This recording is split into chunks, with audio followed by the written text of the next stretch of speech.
दोस्तों, मैं doctor R के गुप्ता वन ड्रॉप होम्योपैथी से अपने इस नए वीडियो में आपका स्वागत करता हूं। मैं लगभग 20 साल से कोटपुतली और जयपुर में होम्योपैथी की प्रैक्टिस कर रहा हूं। बहुत सारे लोग होम्योपैथी को एक प्लेसिबोपैथी कह रहे हैं कि आपकी दवाइयों में साहब कुछ नहीं है, केवल प्लेसिबो इफेक्ट है। कैसे साहब? कैसे जाना कि होम्योपैथिक दवाइयां केवल प्लेसिबो इफेक्ट करती हैं? क्योंकि साहब आपकी दवाइयों में कुछ दिखता ही नहीं है, कुछ है ही नहीं। तो सर जी, फूलों में खुशबू दिखती है आपको? नमक में खारापन दिखता है आपको? चीनी में मिठास दिखती है आपको? केवल महसूस ही करते हो ना आप। अच्छा, अगर इसमें कुछ भी नहीं है तो फिर पेशेंट्स कैसे ठीक हो रहे हैं? तो साहब आपकी जो केस टेकिंग करने का जो तरीका है ना, वो बड़ा शानदार है, वो बड़ा लाजवाब है। तो पेशेंट को आप एक बिल्कुल अपने एक शीशे में उतार लेते हैं और उसकी वजह से जो है पेशेंट को लगता है कि मैं ठीक हो रहा हूं, जबकि एक्चुअल में वो ठीक नहीं हो रहा। अच्छा, यही कारण है? तो बच्चे कैसे ठीक हो रहे हैं? छोटे बच्चे कैसे ठीक हो रहे हैं? वो तो नहीं जानते कि हमारी केस टेकिंग की जा रही है, हमको हिप्नोटाइज किया जा रहा है। और आजकल तो होम्योपैथिक मेडिसिन का एग्रीकल्चर यूज हो रहा है, एनिमल्स में यूज ले रहे हैं।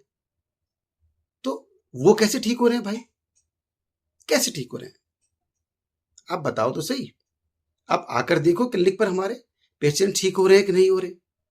और चलो फंक्शनल डिजीज में चलो एक बार मान भी लेते हैं कि हम लोग साइकोलॉजिकली पेशेंट को बूस्ट करते हैं और उससे पेशेंट ठीक हो रहे हैं। लेकिन पैथोलॉजिकल बीमारी होती है, उनमें क्या? स्किन के केसेस कैसे ठीक हो रहे हैं? वॉर्ड्स कैसे ठीक हो रहे हैं? कोन्स कैसे ठीक हो रहे हैं? ट्यूमर्स कैसे ठीक हो रही है? स्टोन कैसे निकल रहे हैं? ये भी प्लेसिबो इफेक्ट है क्या? बताओ भाई। अरे जवाब तो दो आप। फिर आप कहते हैं कि साहब हमारी लैब के अंदर आपकी दवाइयों का हमने जांच की तो उसमें कुछ निकला नहीं। तो सर जी, आपकी लैब आउटडेटेड है, आपकी मशीनों को अपडेट करने की जरूरत है। आपकी मशीनें आउटडेटेड हो गई हैं।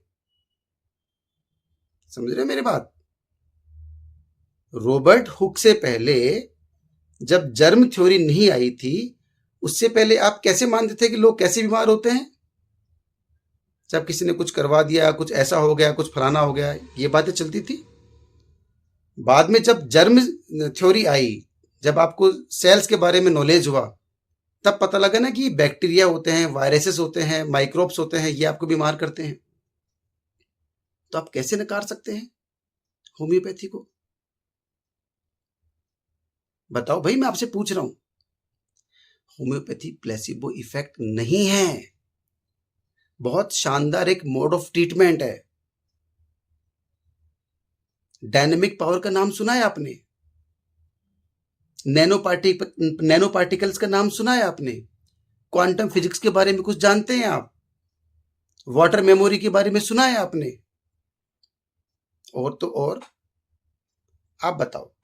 बहुत सारे लोग कहते हैं कि साहब आपकी 12C पोटेंसी, आपकी 12C पोटेंसी के बाद में उसमें कुछ ड्रग पार्टिकल्स तो रहते नहीं है। आप अपनी दवाइयों को इस हद तक डाइल्यूट कर देते हैं कि वो एवोगैड्रो नंबर को भी क्रॉस कर जाती हैं, तो उसमें कुछ दवा तो रहती ही नहीं है।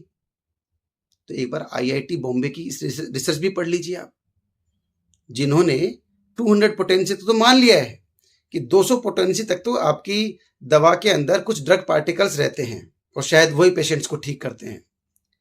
ये तो अब माना है आपने 200 पोटेंसी, आगे जाकर के आप 1M में भी मानेंगे, 10M में भी मानेंगे, CM पोटेंसी में भी मानेंगे। तो कोई चीज अगर आपके पैमाने पर खरी नहीं उतरती, इसका मतलब ये नहीं है कि उसका अस्तित्व ही नहीं है। समझ रहे बात? आपको चश्मा बदलने की जरूरत है। आपके चश्मे से कोई चीज नहीं दिख रही है ना, तो वो चीज है ही नहीं, ऐसा नहीं हो सकता। हो सकता है ना कि आपकी आंखें खराब हो, आपको अपने नंबर चेक कराने की जरूरत पड़े। तो होम्योपैथी प्लेसिबो इफेक्ट नहीं है। हम रोजाना, मैं 22 साल से यहां प्रैक्टिस कर रहा हूं, डेली के ऐसे ऐसे केसेस आ रहे हैं, ऐसे केसेस ठीक हो रहे हैं दवाइयों से। कैसे कह सकते हैं आप प्लेसिबो इफेक्ट है? फिर भी बहुत सारे आज ऐसे क्वेश्चंस हैं जिनका आज अपन जवाब नहीं दे सकते। बहुत सारे ऐसे क्वेश्चंस हैं जिनके अभी भी क्वेश्चन मार्क लगा हुआ है, जिसका आंसर नहीं है। तो साइंस तो हमेशा प्रोग्रेसिव रही है। आपको भी आज से 100 साल पहले जिन चीजों के बारे में पता नहीं था, आज उन चीजों के बारे में मालूम है। आने वाले 100 साल बाद में और भी कुछ जान पाएंगे आप। यस या नो? आज से अगर 100-200 साल पहले अगर आप किसी को बोलते हैं कि साहब अपन चंद्रमा पर चलते हैं, या अपन क्या नाम है, क्या वो उसको लूनर उस पर चलते हैं, मून पर चलते हैं, या आप मंगल ग्रह पर चलते हैं, तो पॉसिबल था। आप उसका मजाक बनाते हैं कि सब क्या पागलों जैसी बातें कर रहे हो, बट आज ये पॉसिबल है।